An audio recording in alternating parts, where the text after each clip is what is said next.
Hi, this is Mark. Welcome back to my channel. Today I'm going to go over where you should put your money right now. I'm going to go through a few questions that you can ask yourself, and that will determine where you should put your money today. Now, before we get started, go ahead and do me a favor, hit the like button, hit the subscribe button, and let's get started. The first question I think anyone needs to ask when they're deciding what to do with their money is, what is the money going to be used for? If it's going to be used for something immediate, like paying a car payment, paying your mortgage, your rent, it's going to have to be in something that you can access immediately or almost immediately, preferably by check. So that would be a savings account, a checking account, at the most a money market account. I really think you have to be able to access it by check, because the issue is if you're saving for something that you're going to need within the next 5 to 7 years, you can't afford to take the risk of having it in something illiquid or that could lose value like stocks or real estate. If you have your money in stocks and your time frame is 7 to 10 years or more, then you're going to make money and you're going to get much better growth than if you're in a checking account or a savings account. Right now, they're paying 1%, 2%, or even less. There's no value in savings accounts in terms of growth. The value is that you can access your money right now and you're not going to lose your money. So the first question you need to ask is, what am I going to use the money for, and when do I need it? The sooner you need it, the more liquid and the more safe you need to be. Then I think the second question is, if you're saving for something longer, what does your housing situation look like? I'm a firm believer that you should not be worrying about your housing. It should be set up long term for you.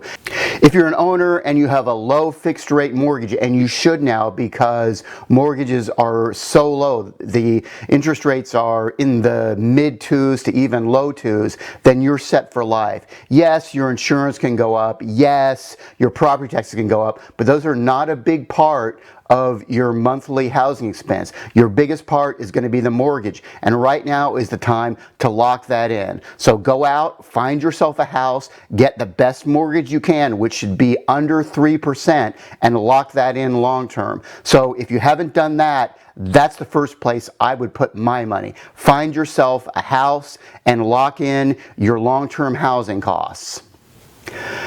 The second question is, how comfortable are you in terms of taking risks and making your own decision?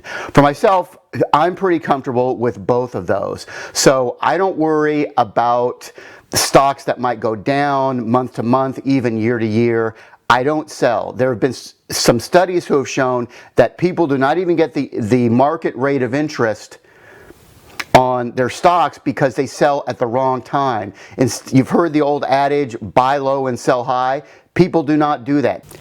They panic, and so they buy high and sell low, which is the exact opposite of what you should do. So if you can't sleep at night, then I would recommend that you do more bonds and more stocks. You should always have some stocks for growth, maybe 40 or 50%.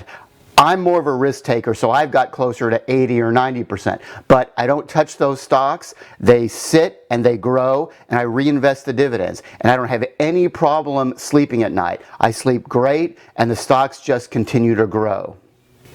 The other question to ask is, again, how comfortable are you with making your own decisions? If you feel like you can make your own decisions, then E-Trade, TD Ameritrade, Fidelity are all fantastic examples. I used to have an E-Trade account, and it was great. The prices in terms of trades have come down quite a bit even since then. A lot of them are simply free. You can make the trades for free. So it depends on what you want to do in your stock account. If you want to do funds as well as stocks, Fidelity is great. If you want to do options and have a margin account, maybe borrow or sell stocks short so you bet that they're going to go down, any of those would be fine. E-Trade, Fidelity, or TD Ameritrade. I personally have my money with a company called Folio FN, and it doesn't allow me to have a margin account. I don't do options, so I don't buy calls, sell calls, and I don't bet the stocks will go down. I'm really more of a buyer and a holder. I've always been that way. I buy a stock and I keep it for a long time and I reinvest the dividends. What I like about Folio FN is that it will let me buy fractions of a stock. So I don't have to save up $200 to buy one share of Microsoft, and otherwise I'm sitting in cash. I don't have to save up to buy a $400 Apple stock. I can buy half a stock, a quarter of a stock, whatever money I have, I can buy that much stock in terms of dollars. So I just put, if I have a $14 in dividends, I'll reinvest that right away. And that doesn't probably help me in terms of getting more dividends, but what it does help me, it helps me feel good. When I see that money going in little by little, every month, every week, I feel good about that, and it helps me to continue to work hard and to continue to reinvest those dividends. But what if you don't want to pick your own stocks? Maybe you don't feel comfortable with that type of risk. Maybe you don't want to spend the time and do the research in order to make good decisions. That's not a problem. Be a good American consumer and buy everything.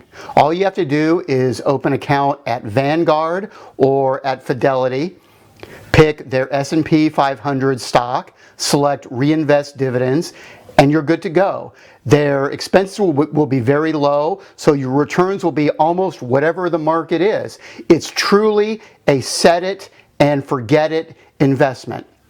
That's my video for this time. Just ask yourself those few questions, move your money, and profit. Now, if you liked this video, and you want more videos like that, I'll be doing more. Go ahead and subscribe. Next time, I'm going to be doing an analysis and a retrospective on Rich Dad, Poor Dad. So I'm sure you don't want to miss that one.